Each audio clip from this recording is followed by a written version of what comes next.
Hello, everyone. How's it going? Can you hear me? Is this working? I hope it is. I hope it is working. I am excited to be back here for D&D News. I've got my home set up here, ready to go. I am very excited about talking through with you and everyone about what has been happening. Let me see if I can get the chat going on here. Bad reverb echo. I'm seeing all that happen, and hopefully we can figure it out. It might be a second as we do so, but that's odd. Maybe it's because... Here, I'm just going to close the window. Ooh.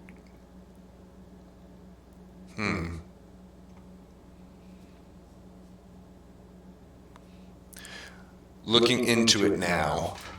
Not sure why, since I can't hear myself. I've only got one mic turned on, but let me see if I can turn this off live.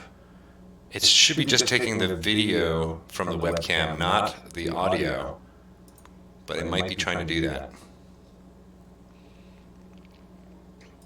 Let's see.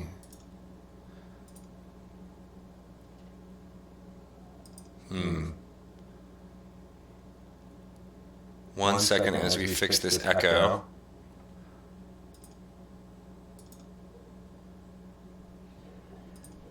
Echo. Echo. In the ghetto. I am Robot Greg. That is correct. Robot Greg Tito is here to stay. It looks like there's mic auxiliary and that happening.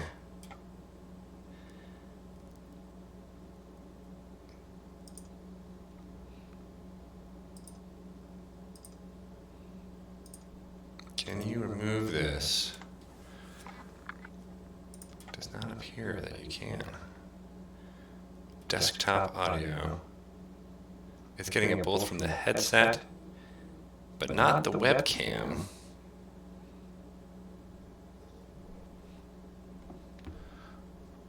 Do anybody know OBS and know how to just remove a source? I want the desktop audio to go away.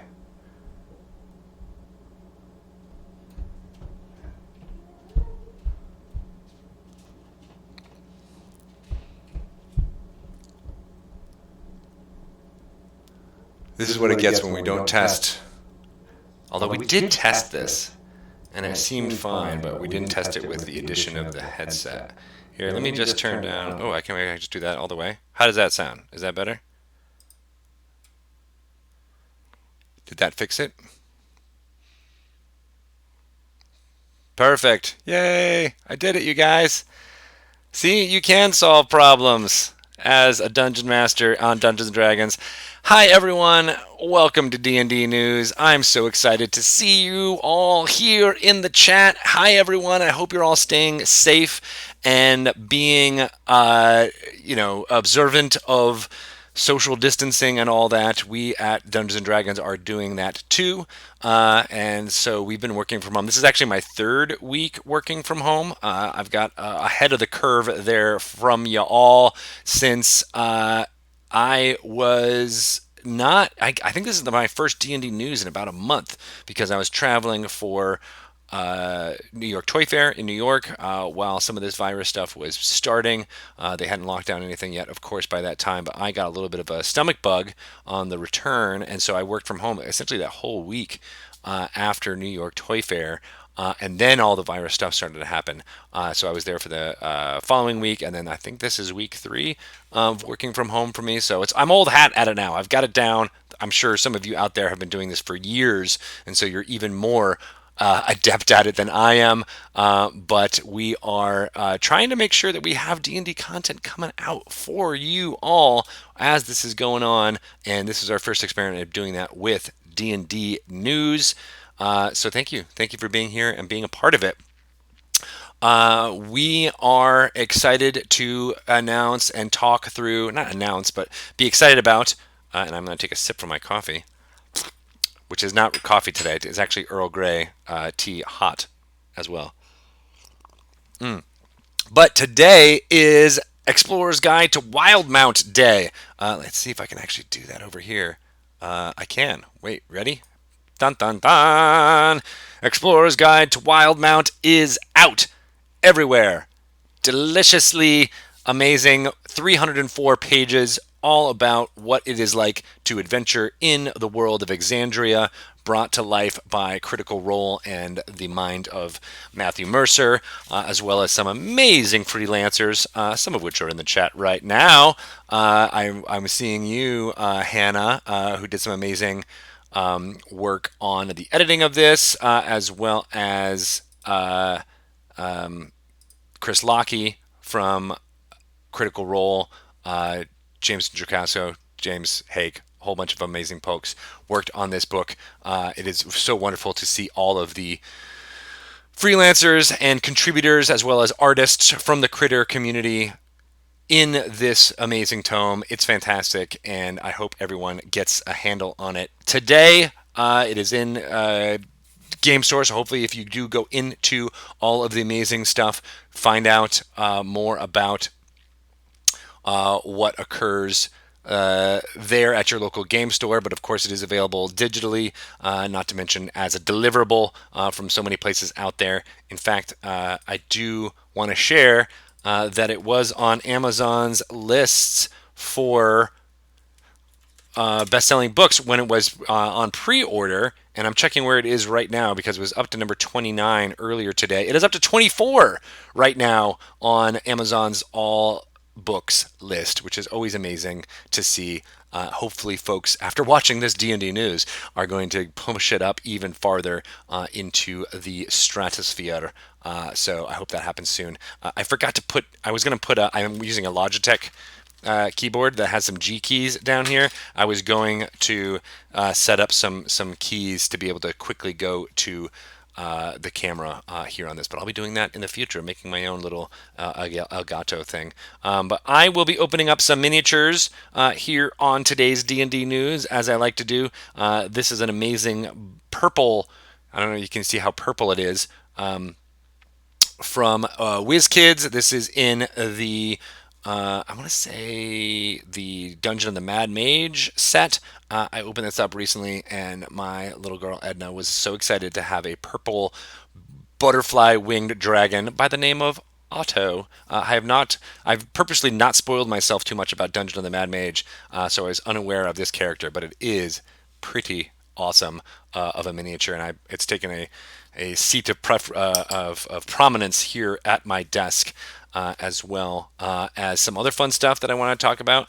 Wizards and Spells. This is the fourth Young Adventurer's Guide book written by Jim Zub, Stacey King, and Andrew Wheeler. This will be, or it is available right now, as I said, and it is hopefully being read by all y'all around there. I'll be reading some from that.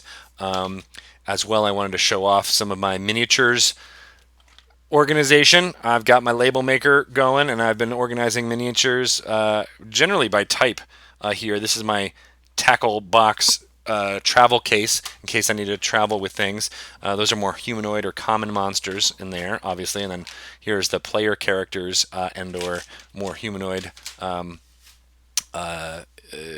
enemies that you can fight. And as you can see, my process of getting everything ready to go, and why did it just go out of focus again?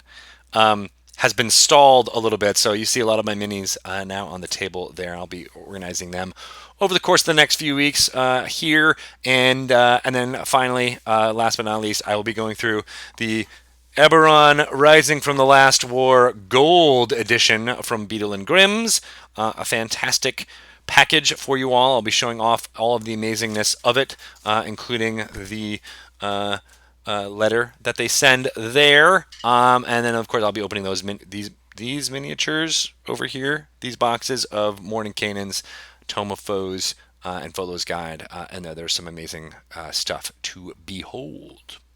Bum, bum, bum. We'll also be having D&D Rewind. We have a new one of those from Steve Sprinkles, showcasing the amazing role-playing moments or funny moments from the last week here on the D&D Twitch channel. And then, of course, I got some Adventurers League and Dungeon Masters Guild news to share with you all. So it should be a fun, packed little hour here. In fact, we're at 45 minutes already, but doing well. And I'm glad to be here. And hopefully we will expand with some more fun programming over the course of the next few weeks on the D&D Twitch channel. As you might have seen or heard, rather, Shelly and I were able to record an episode of Dragon Talk with Christina Ariel on Friday. That went really well. Technically, we had some hurdles to jump over there, but we'll be doing a lot more of that going forward. We hope to stream actually on this Friday. In fact, we've been, I'll show you a little sneak preview. I don't know if if I can get it close enough so that you can see. But I have a microphone arm here that will soon have a microphone upon it. I just broke it.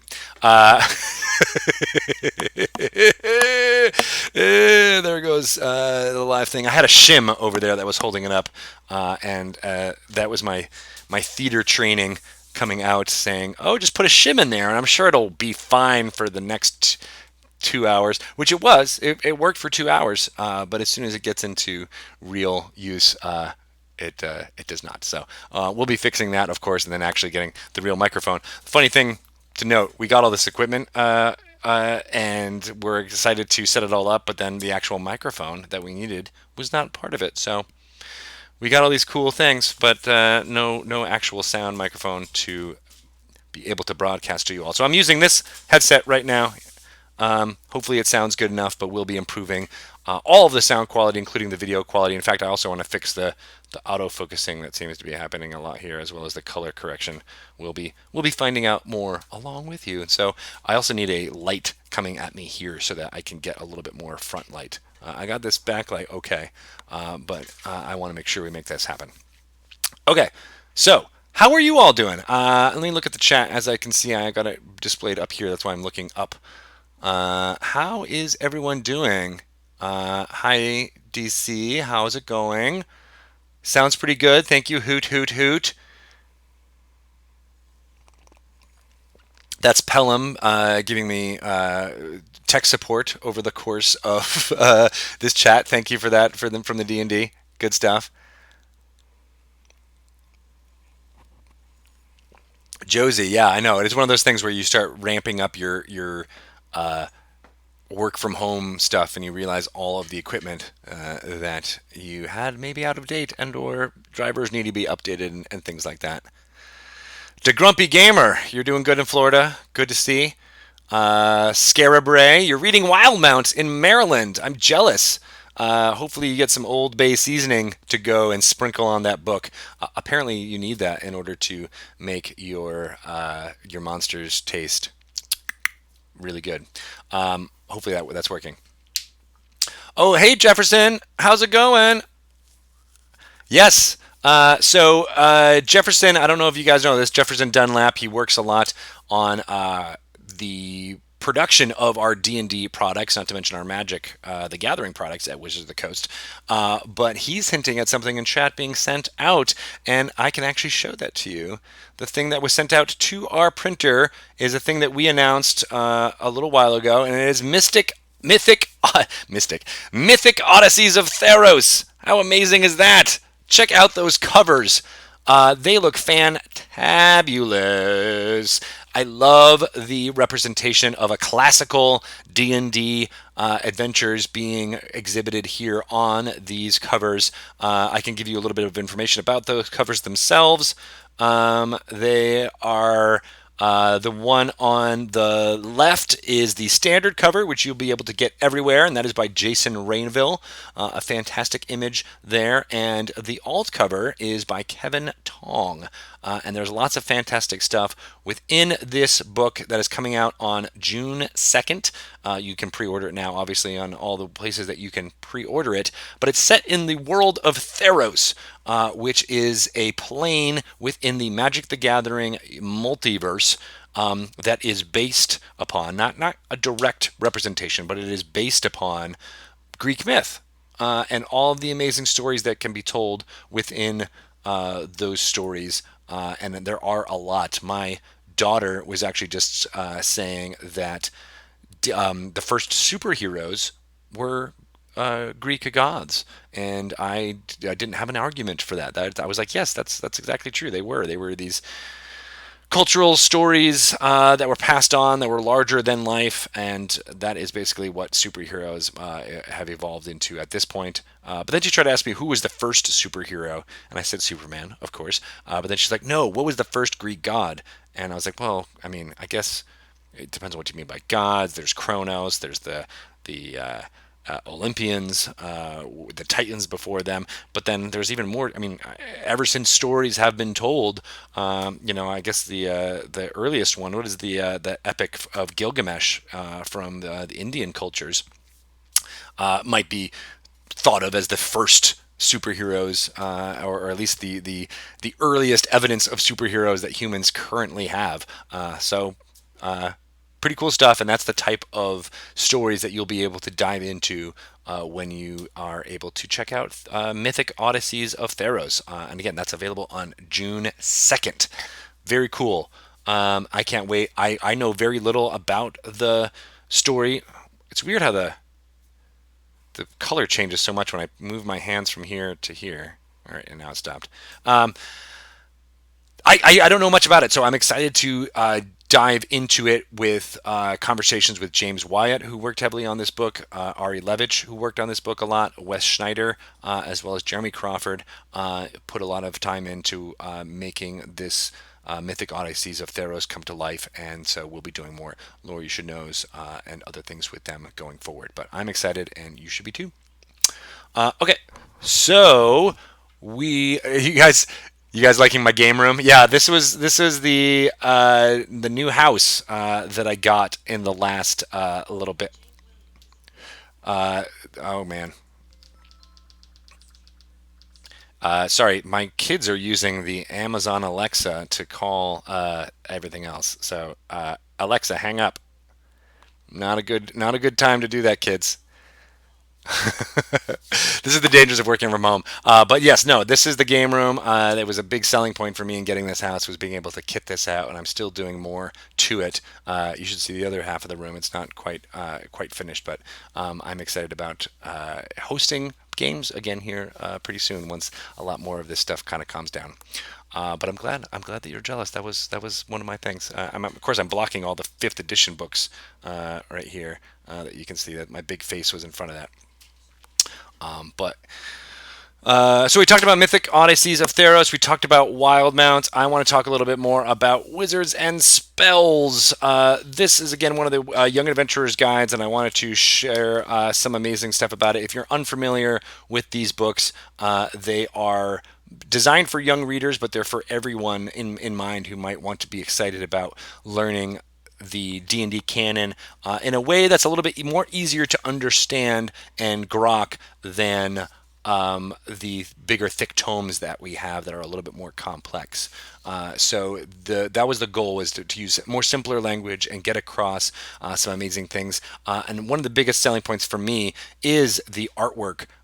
All new artwork was commissioned for these books, and they get across D&D concepts. And one of my favorite things from this one is little bios of specific characters. Here's Florazan Blank, a legendary bard, and you can read about his story and get an idea of how to create a bard using this book. So I'm just going to read a little bit about Florazan. Playing Florazan Blank. Florazan hates bullies and tyrants and loves beauty and art. He's warm, charming, and quick to adapt to new situations. He enjoys talking to people to get a sense of their stories and experiences. Having seen life from both the palace and the gutter, Florazan knows that truth and kindness are free to every person, no matter their possessions or wealth. So it goes on a little bit more about his background and has something that you can show and use if you're playing this character or building a bard similar to this character. He has a blank mask. Florazan I keep changing the pronunciation of Florizen. Carries a simple pink carnival mask that was given to him by a grateful witch after he used his powers of persuasion to save her from execution. When Florizon wears the mask, he can magically alter his appearance for up to an hour. He uses this mask to impersonate other people or to create fictional individuals from his own imagination. That is a handy magic item for a bard, especially a performer like Florizan, to use. I especially like that he's got a skull here as I try to find where my finger is. He's got a skull, which of course brings me back to Alas, poor Yorick. I knew him well. That amazing quote from Hamlet, and I want more bards to use not just Hamlet and Shakespeare, but theater in their presentation. So I'm glad that the authors decided to put that into Wizards and Spells. I'll be reading some more from that over the course of more D&D books to come, or doing D&D newses to come, I should say. We are again really excited about Explorer's Guide to Wildemount. That is, as I said, in stores right now. If you're excited to find out more or have it be dramatized for you in a way that you may not have seen, we have an amazing thing that we've been promoting over the last week, which is called Podcasts of Wildemount.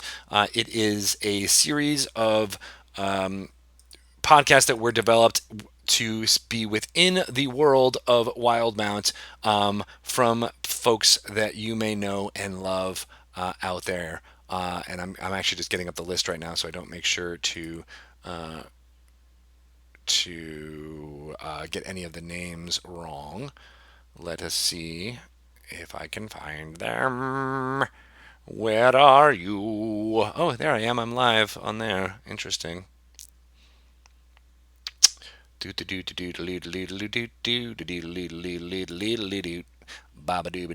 there I am. Yes, so we had amazing folks from the Adventure They Wrote podcast, Bombarded. They started it all off.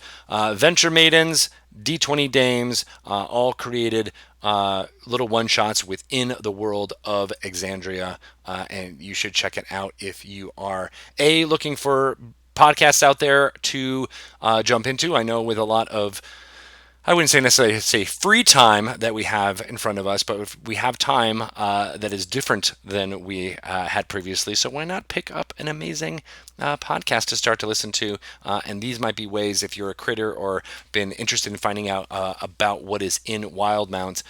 If you aren't a critter, these podcasts are a perfect way to do it. You don't necessarily have to watch the thousands of hours of content that Critical Role has currently out. You can listen to these podcasts. They're also on YouTube too, so if you want to just stream them that way while listening and while working from home, that's a great way to introduce yourself to what's in this book, as well as some amazing podcasts that are creating great content out there. So check those out if you are interested. They're pretty cool. Thank you to Jen Vaughn from D20 Dames, as well as Jason at Megatron Burrows for putting together the amazing podcast of Theros. I really, really appreciate it. And we'll be doing more stuff like that in the weeks/months to come around Theros and maybe some other things. Just throwing that out there. Okay, I wanted to show you this. So we had this wonderful article, speaking of Critical Role and how amazing they are, around the Wildemount book that is available right now. But this article hit CNBC over the weekend, and the headline kind of says a lot, as well as this quote: "How Critical Role helped spark a Dungeons and Dragons renaissance." Now, personally, I'm a little bit, I don't want to say tired. I want to say a little bit wary of the reliance on resurgence and renaissance for D&D that's being described out there in the press. We've been here. We've been here a long time. We've been here all day. It just keeps getting bigger. So I don't know if it's necessarily a resurgence. It's just like a continuing surge. Let's just say it's a wave. It's a green wave. No, it's a that's Tulane. This is a what would you call it? A platinum wave, an ampersand wave. out there. It's not necessarily a surge. A new peak, as Sask Kurt called it. Yes, Jack, you got my don't call it a comeback. I should have had my hoodie up to be a little bit Cool J on this. But yes, it's a good article regardless, and this quote does say a lot. The popularity of geek culture, an update of the game itself, and the rise of video platforms has helped the tabletop game grow. Good quote there, because I said it. I think I might have told Sarah Whitten. Those three things are part of the reason why it is growing, but it is great stuff. In any case, and again, this is a great way. CNBC doesn't generally write about dorky things like D&D live play shows, so it is great to see that kind of press out there, and a great way to share with your non D&D friends that hey, this is a big thing, and it's going to be even bigger going forward. So that was a really good one. I wanted to just highlight this roundup from Polygon about the best board games to buy at Walmart. Definitely Betrayal at House on the Hill is a pretty cool one on that list. It's got tons of replayability. Not to mention that it is you're never gonna know what you're gonna encounter based on the haunts that could come, and then there are once you buy that one game, there's lots of more that you can spin off and get into, including Betrayal at Baldur's Gate. And another one that was just recently announced, the Betrayal at Mystery Mansion, which is a Scooby-Doo themed betrayal game that is due out in a couple months. Let me see. Actually, I think I know when the actual release date is. Let's see if I can remember. It is May 15th in North America. 25 brand new haunts, and and this is something that I just found out from talking to Shelly, they're all based on many of them are based on actual episodes and storylines within the Scooby-Doo multiverse. So I think that's pretty cool that the designers were able to take stuff that was already out there and adapt it into haunts, because I don't know. I just think that's super neat. So look for that on May 15th. And we heard, and this is why I wanted to make sure to highlight this Polygon article, we've heard from many folks, I haven't been to a Walmart myself, that all board games and all games in general have been just as coveted items as some of the other things out there, because people are at home, they're with their families, they're looking for something to do, and gaming and Dungeons and Dragons is a big part of that. So check it out when it starts coming. Finally, I wanted to, speaking of a great game that play with your family, I wanted to point out this review from The Gamer talking about Dungeon Mayhem, Monster Madness, character over complexity, and it's more fun than ever when it comes to monsters, and I couldn't agree more. I've been having such a great time with the 6 new character decks that come with Monster Madness, but I do have to say my favorite part about that game and that SKU that's coming out there, that product, is the carrying case. Being able to put all of your decks that you've gotten from the base game as well as from the expansion into one place. It's a thing of beauty. Someone who likes organization and having everything be in its place just so will love it. So dig into it if you can. It's great to play with your family. You can learn it in 5 minutes, and games typically last 5 to 10 minutes, and so it's tons of replayability. Every character deck feels a little bit differently. So thanks again to The Gamer for writing this review, and shout out to them.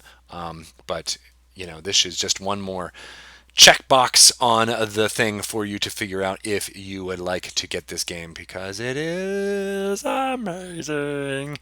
All right, it is now time for this week's and I'm stalling because I'm trying to find this week's D&D Rewind. This is the 5 to 10 minute video in which we summarize some of the best, most exciting role-playing moments from the last week here on the Twitch channel. These have been going up, I believe, on YouTube in the absence of D&D news, so be sure to check them out in that way when for the last month. But here they are. Here's this one. Here's this week's within this D&D news. I can't wait to show it. Here we are once again. D&D Rewind.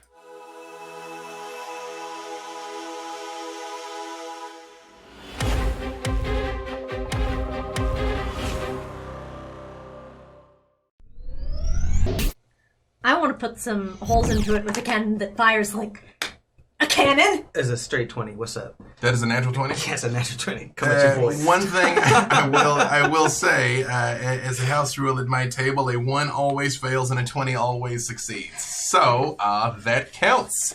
Yeah, you're like, well, boom. I will say, not only do you manage to land a solid shot that hooks your ship into theirs, you manage to punch a hole clean through I knew that would happen. one of the enemy pirates when you do, and you hook it on.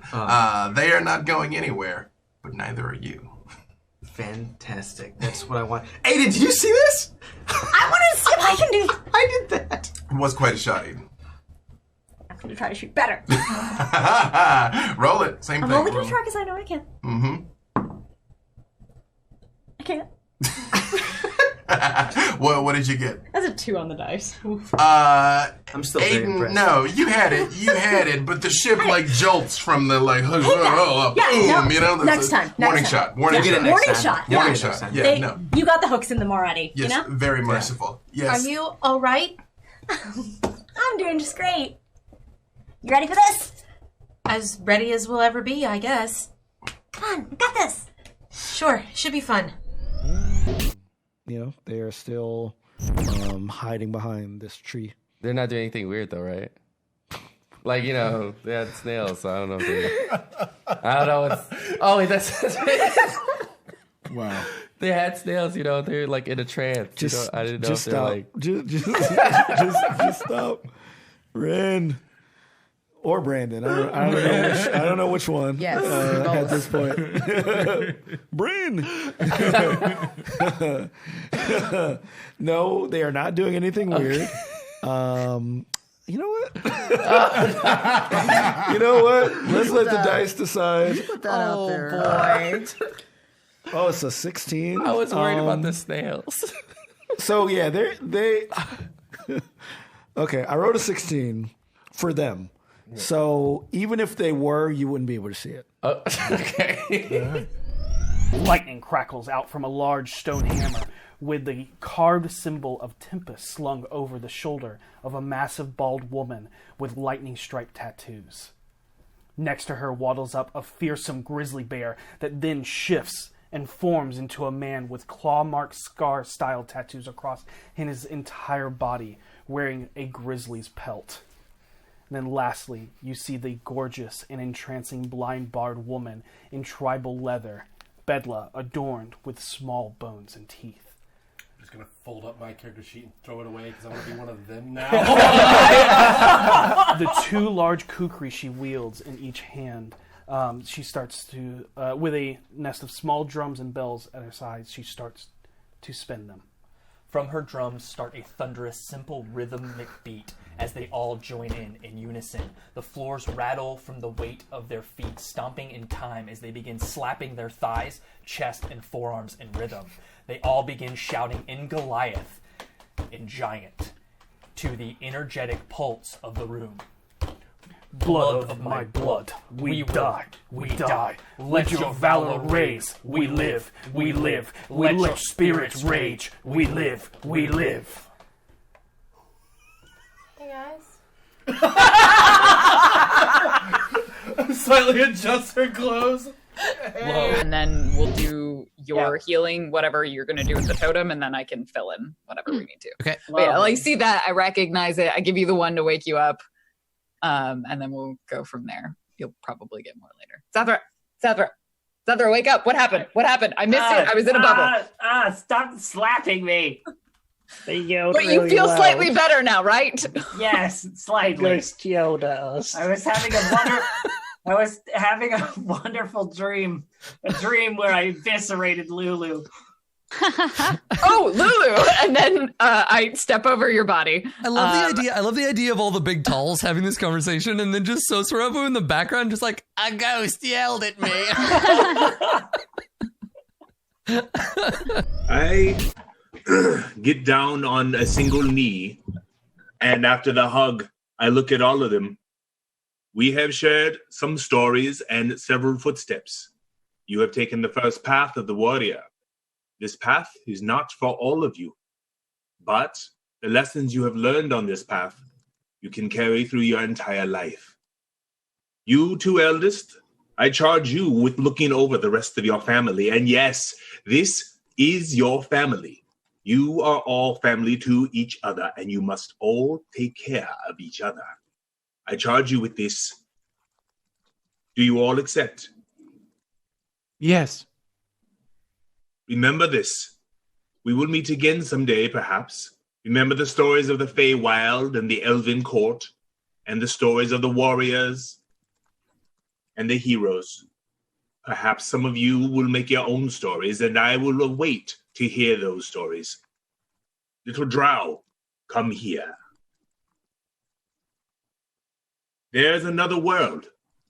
In this world, there is a giant. And in the middle of this giant's head is a giant eye. On top of his head, he has hair. And at the end of those hairs, there are other eyes. I met this thing once, and it had a pet goldfish. I do not lie. That said, I took this from that place. It is a small music box with the image of something called Silgar. You play this music, and you will know that there are other stories out there. There are other worlds, and there are other people like you that will need your help. Grow, be strong, little one. All of you, be strong. Share this music. Share your stories. Take care of each other.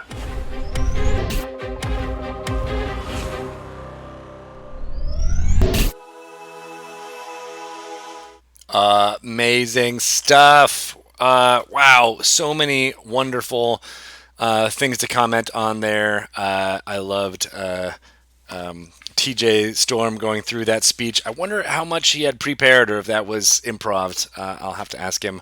But my favorite part about that bit was Todd's face where he's like reacting to it. Very good stuff. Absolutely fantastic. Thank you for that. Beyond Heroes, the Descent into Avernus crew doing great stuff, talking about all the ghosts. How about Devin and Dustin doing their... I loved incorporating some beats and music into it. That was super cool. I laughed out loud with Brandon trying to come up with whether or not his snails he was witnessing was doing anything weird. Yeah, chances are they're doing something weird. Maybe he's thinking of the same video I had, where there was snails intertwined on a I think it was hanging from like a fence post or something like that. But it was very slow moving, yet still enticing AF. So perhaps he was thinking about that. I don't know. That's what I was thinking about when he's talking about snails. Love it all around. And then Dark and Wish. So cool to see that cast. B. Dave is a wonderful creator, and he was the writer behind the Dark and Wish comic book series that was from IDW, and I'm really excited that he is able to present his streamed version of that story with those characters. I think I see someone in the chat say it's pretty badass to witness what a 20th level character can do in D&D in that type of format. We usually just see the hero's journey or the beginning of the hero's journey, never really quite the end. So I'm excited to see how that pans out as well. All right, awesome. D&D Rewind is, of course, going to come back every week. We will be shouting out all types of creators that have been broadcasting on the D&D Twitch channel in that way. And you out there, you watching, can help shape what clips end up on that D&D Rewind, and the way to do that is to create a clip in Twitch. There's an interface for that. I think it's under clips. If you had a great moment of something that you watched here on this channel that you'd love to get memorialized in this week's Rewind, create that clip, share it out wide to as many folks as you can, maybe even tag in some of the folks who are in that clip, and our esteemed editor Steve Sprinkles will see all those and hopefully bring them into that week's D&D Rewind. So thanks for all that. I'm going to get to talking about the Adventurers League and some news from Dungeon Masters Guild as well, before finally delving into the Eberron Rising from the Last War Gold Edition right there behind me. We only have about 15 or so minutes, so I want to make sure and get to that as much as we can. Adventurers League, for those of you who don't know, is D&D's official play campaign that allows you to create an Adventurers League character and take it with you to different home games, running AL content, to game stores, to charity events and cons. You can find or start AL games anywhere in the world. And I want to show off some photos that we have from this year's Winter Fantasy. This was a event in Indiana, I believe, in early February, but I haven't been able to show these off because we haven't had any D&D news. But this is some of the amazing folks behind running Winter Fantasy. You see Dave Christ is actually on the top right there. This is his convention, and he runs Bald Man Games. I wonder why it's called that. But look at all the fun stuff happening here amongst all of these folks, including that awesome Mind Flayer Sailor banner. Those things are always cool to see, and I love all that. Here are some other pictures of the DMs. You see Latia down here in the bottom right. She was on Rivals of Waterdeep. She's now a full-time cast member there, at least for the remainder of this season. So that's fantastic to see her at Winter Fantasy. And here's some more folks in cosplay for their event. Cool stuff all around. And I want to give a shout out to everything that happened at Winter Fantasy for y'all to check it out. It was 5 days of D&D and RPG fun, charity, monsters, pirates, friends, and adventurers, and all good stuff. There was also some wonderful money raised for Jasper's Game Day. They raised more than $6,000. Thank you to everyone who contributed to that. As a quick little bit about Jasper's Game Day, that is a charity that is all about suicide prevention in the D&D community, but also at large. And the amazing person behind that is Fenway Jones, a teenager, and she has been working really hard on Jasper's Game Day stuff in light of everything that's happening with so many events and things being changed or altered over the next few months. So that money is going to be very important for her going forward. So pay attention to that. If you would like to contribute pictures of you participating in any Adventurers League content, you can send it in to community@dndadventurersleague.org. Send in a blurb about what your AL event was like and the location if you're okay with sending that information. It is really a great way for us to showcase everybody that is playing D&D out in the community, and I'd love to continue to do that on these D&D newses going forward. It's up to you. I think we're running low on our bank of pictures, so make sure you send them in. And even if you're doing it digitally, maybe especially if you're doing it digitally during this time, send some pics. They can be selfie pics. I don't care. I just want to show off the amazing folks out there and maybe the game rooms that are making things happen. So open call to y'all. Do it. Okay.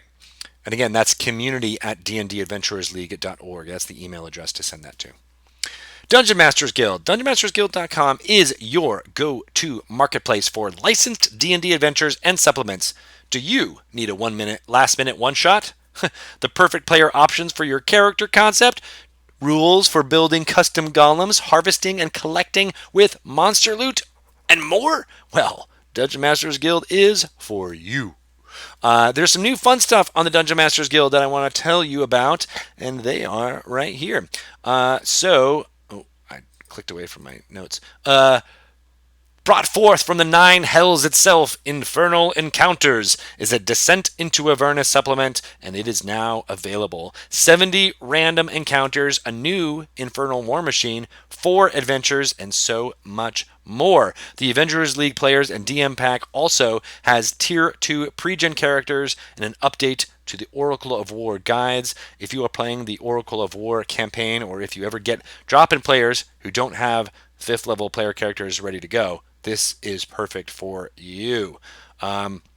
We also are working with some partners out there. I don't have exact information on this right now, but if you are interested in finding out about Explorer's Guide to Wildemount, some of the adventures that are within that tome that is out now, available, are for you available for you to peruse on Dungeon Masters Guild right now. I believe without any cost to you. That's a nice way to get folks excited about what is happening within that book, as well as get as many people playing Dungeons and Dragons online as possible in this time.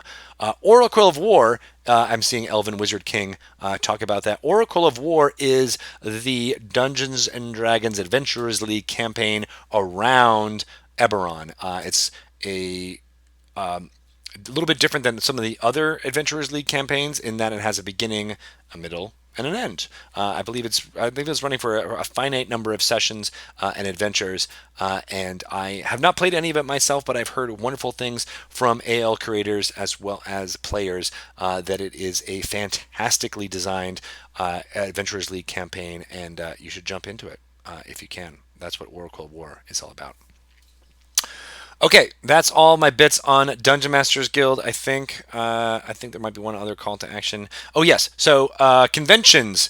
Yeah, there is some other stuff happening, as well as Extra Life charities. There will be more information about how those will be altered due to all of our advisories based on social distancing and keeping all that stuff going. So make sure you check Dungeon Masters Guild.com as well as dndadventurersleague.org for more information about all of that going forward. But in general, it's pretty good stuff.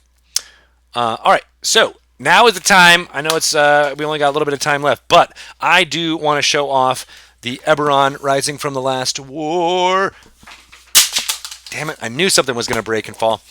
This is the box set gold edition that is from our friends at Beadle and Grimm's Pandemonium Warehouse. It is a box set. We've had platinum editions out there for a while, starting with the Waterdeep adventure. This one is a gold edition in that it has lots of content for you as well. As a little bit more robust than the silver edition that they've created for Ghosts of Saltmarsh out there. Okay, so this is, I'm going to open this up and show you kind of pretty much everything that's in here, and just let you know these are available right now from the Beadle and Grimm's store.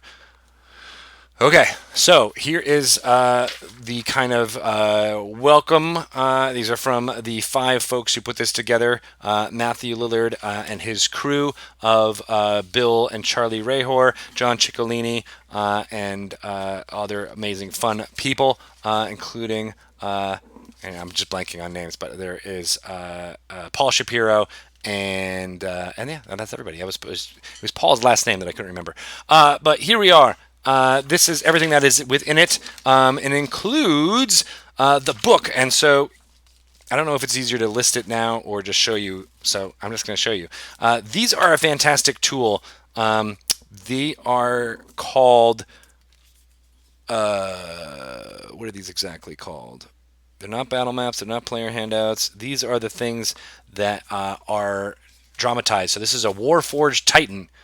All of the information that a Dungeon Master needs is on the back, and the artwork for them are on the front, and they've got like a tent to them. So the way these are designed is that you put these over your Dungeon Master's screen, and all the artwork is available to the players, so they get this great image of what they're fighting against, and then all of the information that you need to run that monster is all on the back. And there are so many of these, and they've included them in every edition out there. Here is one on a shadow. Again, this is all stuff from Eberron, so it's a little bit tinged with that.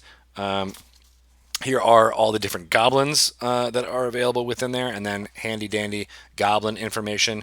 And one of the best things about the Beadle and Grimm's things is that these are, you can certainly use this with playing Eberron, but this just adds to the kit of the Dungeon Master going forward. And then hopefully, if you're smart, you can start to file these into, maybe if you're just me and you're like an organizer at heart, you can file these by alphabetically, and you can just be like, oh, we're going to fight a shifter today? All right, here we go. And then you can plop it in there. Here's a beautiful looking one. The Valinar Steed. Very gorgeous. All the information on the Valinar Steed, including ancestral traits. Here is the Kalishtar. I think I have a mini of a Kalishtar that I can show you later. But yeah, there are so many of these. Look how many of these there are with D&D. I'm sorry, with Eberron specific monsters and creatures, including the Warforged Soldier. He's a good looking construct. Put it over there, and then all of a sudden you can run against Warforged soldiers that way with all that information there. All right, very cool. Here is a bag. It's got a dragon symbol on it, and within, I believe, these are dragon shards of different flavors. And I'm trying to remember these from the lore. Lore you should know that I did, and you can actually, wear these. They all have a hole in them at the top. Here, can I get it so you can see the hole? There it is. Yeah, so you can string these and actually wear these as pendants if you so choose. This is a shard and another shard. All three of them. Cool way for you to have a tactile reward or plot item for you, and they come in this cool bag that has everything there.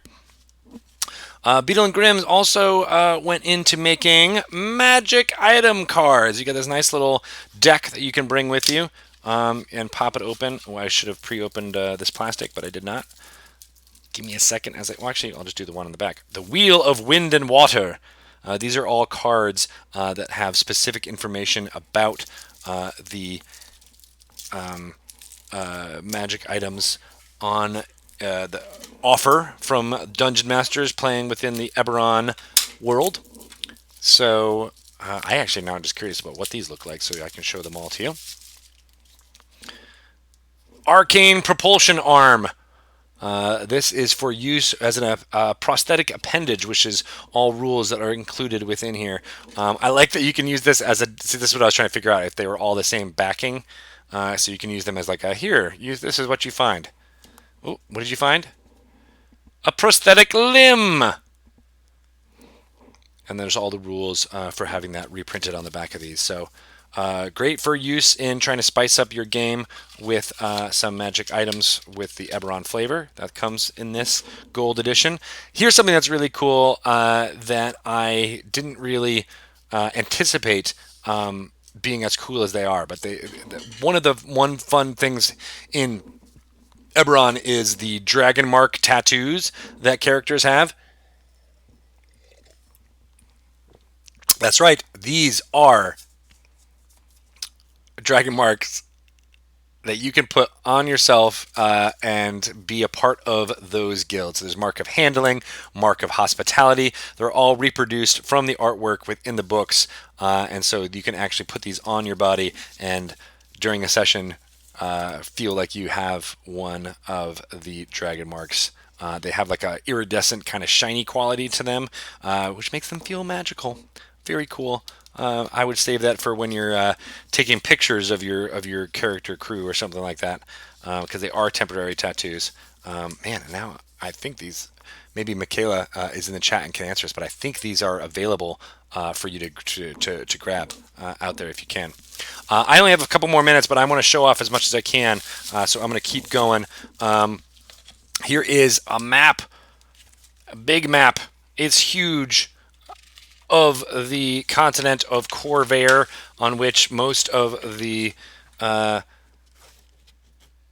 adventure in Eberron Rising from the Last War takes place. It's annotated so that you can hand this out to your player characters if you so choose with text and information.